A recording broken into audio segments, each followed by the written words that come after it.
તો બનાસકાંઠા જિલ્લાના વિભાજનનો વિરોધ યથાવત છે। ધાનેરા હિતરક્ષક સમિતિએ અનોખો વિરોધ નોંધાવ્યો। સીએમને ઉદ્દેશીને પતંગ પર લખાણ લખ્યું। પતંગ ઉપર અમારે બનાસકાંઠા જ બરોબર, થરાદ નથી જવું તેવા લખાણો લખવામાં આવ્યા। નાના બાળકો સહિત મોટા લોકોને લખાણવાળી પતંગોનું વિતરણ કરવામાં આવ્યું। જિલ્લા વિભાજન મુદ્દે ધાનેરામાં સતત વિરોધ થઈ રહ્યો છે। ઉલ્લેખનીય છે કે પતંગ પર બહુ વર્ષો પહેલા આ રીતે મેસેજ લખવામાં આવતા હતા।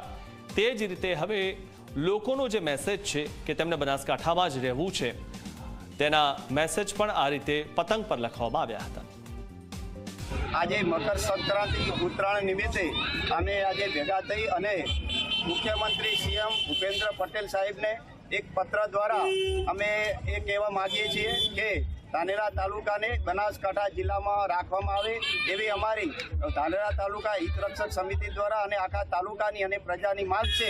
તો એ માંગને સંતોષે એવી અમારી નમ્ર અપીલ છે અને વિનંતી છે। આપણી ડાયરેક્ટ વાત સાંભળે તો કદાચ પતંગ દ્વારા પણ આ સિસ્ટમ દ્વારા એક કામ થાય અને ધાનેરા બનાસમાં જ રહે એવી ઉગ્ર માંગ છે। અને લોકોએ પણ આજે ધાનેરા જૂના બસ સ્ટેન્ડની અંદર ભેળા થઈ સૂત્રોચ્ચાર સાથે એક માંગ મૂકી છે કે કોઈ પણ પરિસ્થિતિમાં અમને બનાસકાંઠામાં જ રાખે તો જ લોક કલ્યાણ થાય।